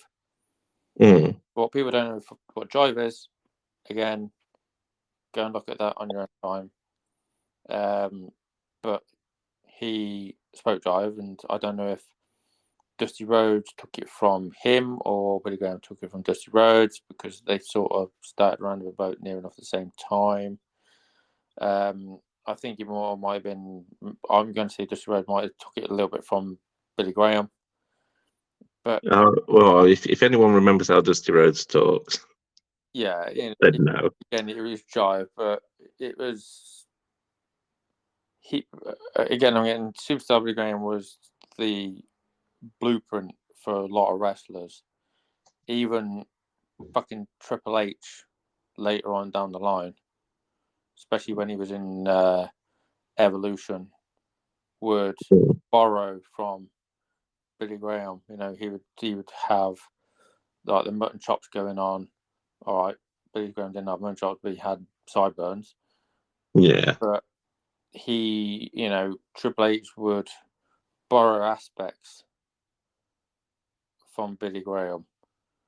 And Billy Graham was, he was the first superstar because no one looked like him when, he broke into the business and later on came into WWE. He originally started in AWA. No one looked like what he did. That man was way ahead of his time. And, if it wasn't for him, then, yeah, we wouldn't have got Hogan, Flair, all the ones that came after. All the people came after him. But wrestling has always been a big hot pot for people to borrow from, whether it be now, past. People would borrow small little bits, and what something might not work for that person then will then work for the person now. So, or vice versa. It worked back then. It doesn't work now. Like I said, Billy Graham was ahead of his time. That for the time he was doing it, he was a spectacle. If he would have stayed on WWE and got turned face, obviously I know they wouldn't have done it back then. Then his popularity would have probably gone even on further. Not saying he didn't, because then when he left and went to Jim Crockett, he was still a big draw.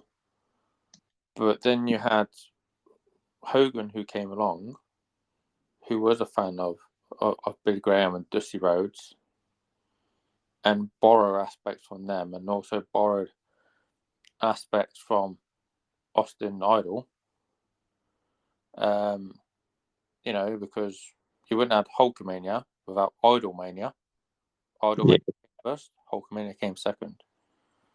But the look, calling everyone brother, that was borrowed from Billy Graham and a little bit from Dusty Rhodes, and became, one of the biggest faces in wrestling.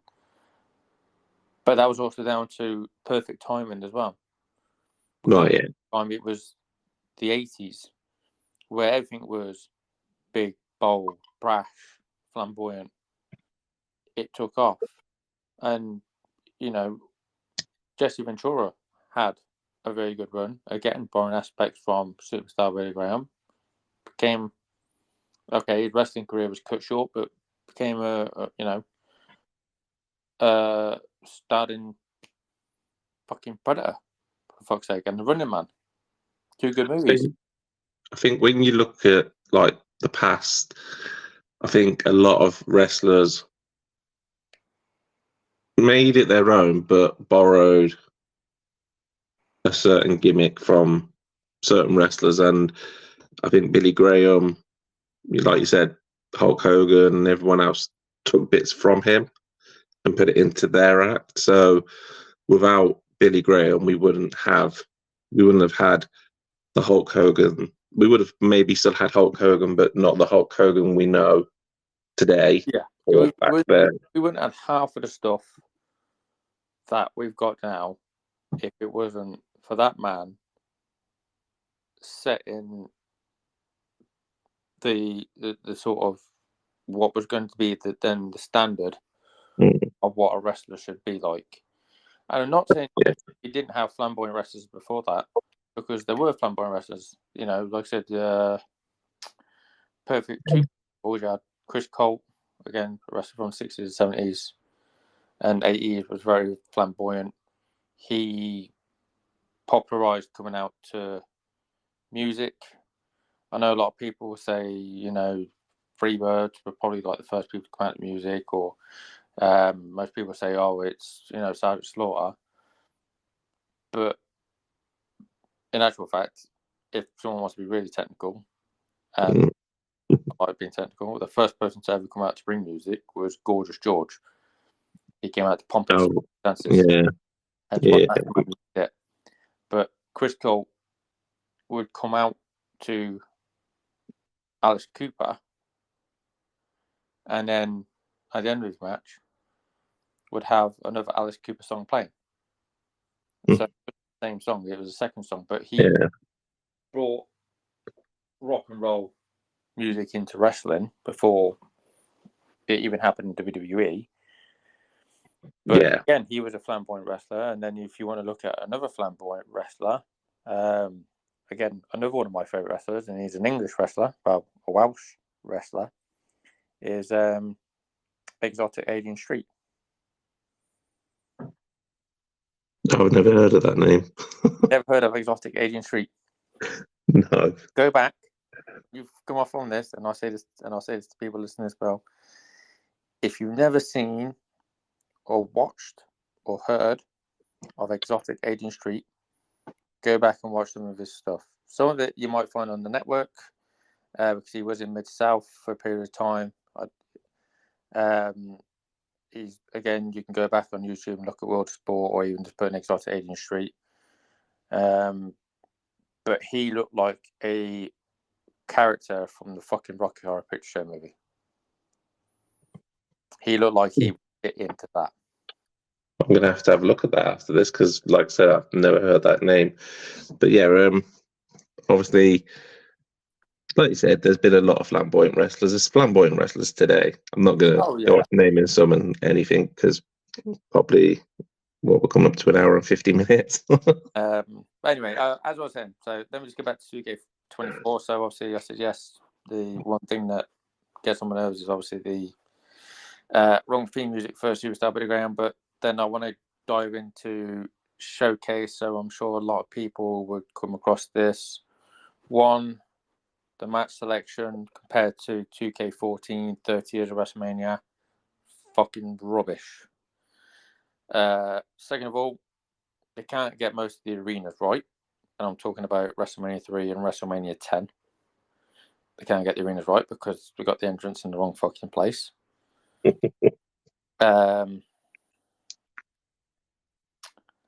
I think when it comes to the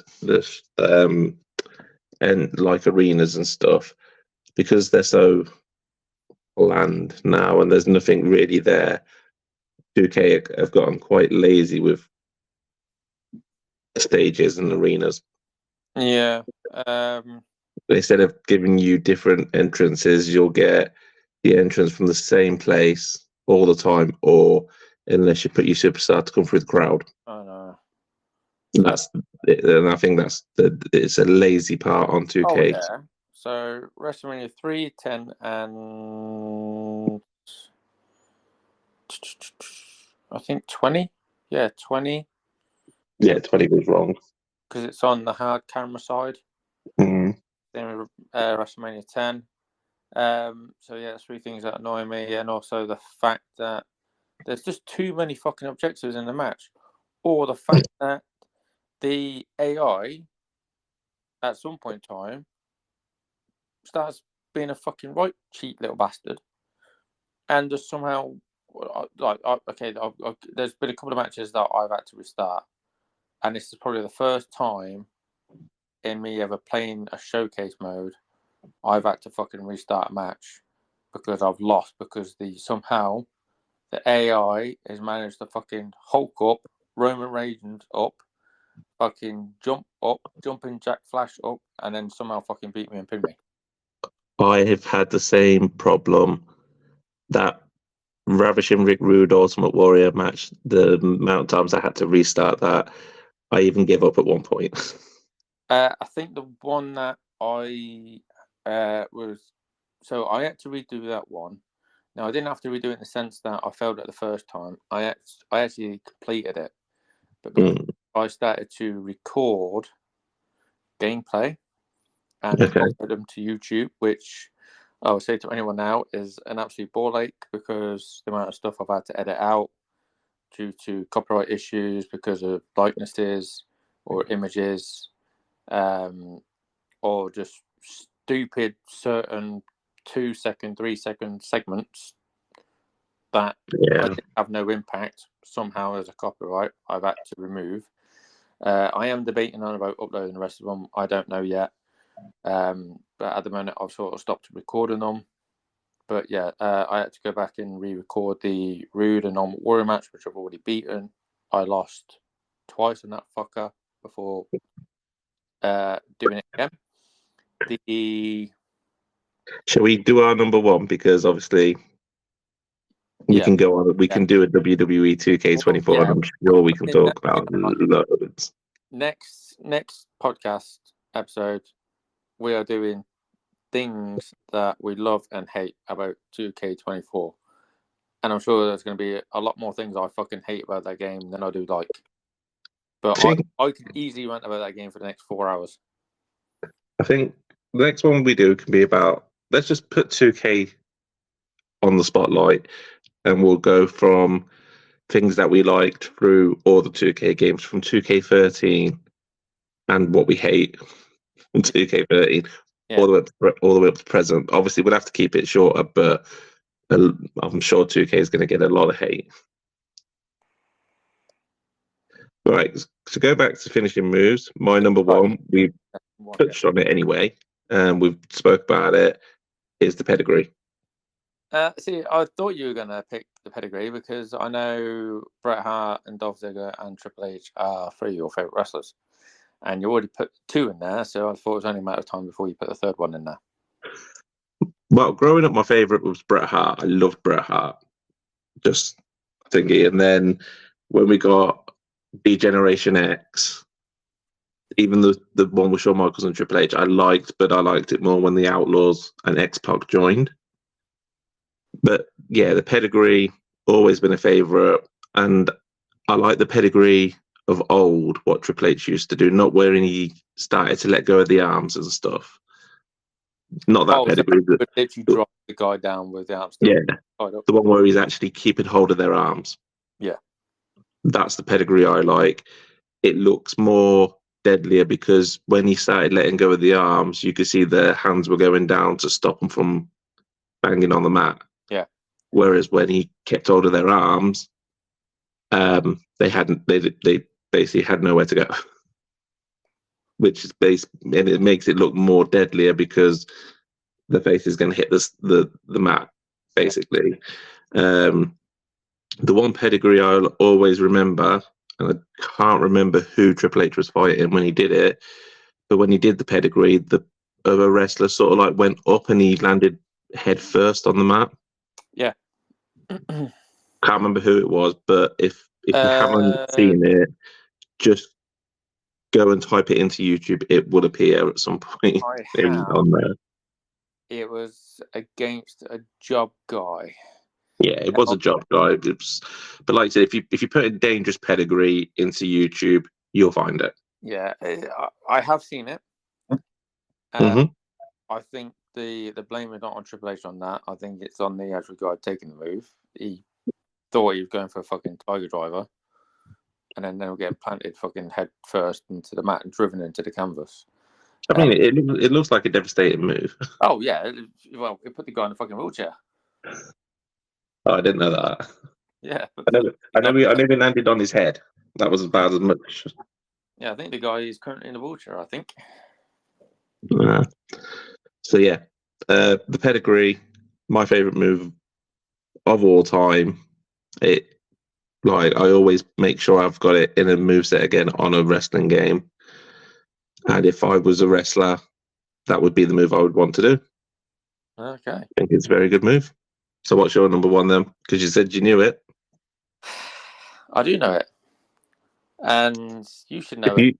If you say what, I'm not going to guess because I'll get it wrong, but if you are going to say what I think you're going to say, what is it? Come on. Oh, well, come on. I want to see what you think I was going to say. For some reason, in my head, I think you're going to say the atomic leg drop. Fucking yes, the atomic leg drop. That's fucking shit move. That is my number one most famous, well, it is famous, favorite finishing moves. And is that because Hulk Hogan is your favorite wrestler? Well, I might be a little bit biased, yeah, but I'm going to say why. You know, you got a guy that's 303 pounds fucking landing on you. It took down Andre the Giant. It took down, the biggest villains in WWE at the time, Paul Orndorff, Don Morocco, Terry Funk. Okay. Undertaker. It took down the people. Earthquake. But you know what you said earlier about the people's elbow? Yeah. It's just an elbow drop. Hulk Hogan's is just a leg drop. Yeah, but it's the stature of the man. I like Hulk Hogan when growing up, right? Yeah? Yeah. Because you either Hulk Hogan or Ultimate Warrior, whatever. I was Hulk Hogan like you. But if I'm being honest, that's probably going to be on my worst finishing moves. Well, you're just fucking uncultured, aren't you? That's why. I'm sorry, but the leg drop, it's not what I would. Obviously, it was Hulk Hogan's finishing move, but it wouldn't. I had an idea because you're a Hulkamaniac. Yep. That was going to be the number one, and I was so hoping it wouldn't be mentioned, but. Well, I'm sorry to disappoint you, but it is. It's number one. See, you thought that I was going to pick the pedigree, or you knew it was going to be somewhere in there. Yep. Just like I knew this atomic leg drop was going to be somewhere. Yep. I didn't know where, but I was thinking for the Hulk Hogan fan that you are, I knew it was going to rear its ugly head, so to speak. Yep. I had to put it in there somewhere, and it just happens to be number one. Well, like we said at the beginning, it's optional to what people like in wrestling moves. And to, the next person, their list might be completely different. They might have some of them on there that we've mentioned. They might have something completely different on their list. For all we know, number one for them could be fucking heart punch or the claw. It's all subjective. It's all subjective, and like you said, everybody likes different things. That's what makes the world go round. No one's ever going to have the same finishing moves as everybody else. I'm pretty sure, like my brother-in-law, not you, the other one, I'm pretty sure his favourite finishing move is something like the choke slam, which none of us put on our list. No, don't get around. Choke slam is a good move. But yeah, it just I did think about choke slam, but I just thought there's other moves in there that I like. See, when you have big opposing opponents, people like the Big Show, Kane, Undertaker, Lance Archer, Scott Hall even done a choke slam. When you have those sort of people doing a choke slam onto smaller opponents, it looks amazing. Yeah, it looks amazing. And then when you have when you get Undertaker trying to do it on Yokozuna or something, it doesn't go so well. Or Rikishi. Yeah, it doesn't go so well, and also the fact that when you start seeing smaller wrestlers doing a choke slam. What do you mean, like the Hurricane tried to? Yeah, and then you see some people in fucking independent circuit doing it. And you think, yeah, fuck, it's just ruined. Yeah.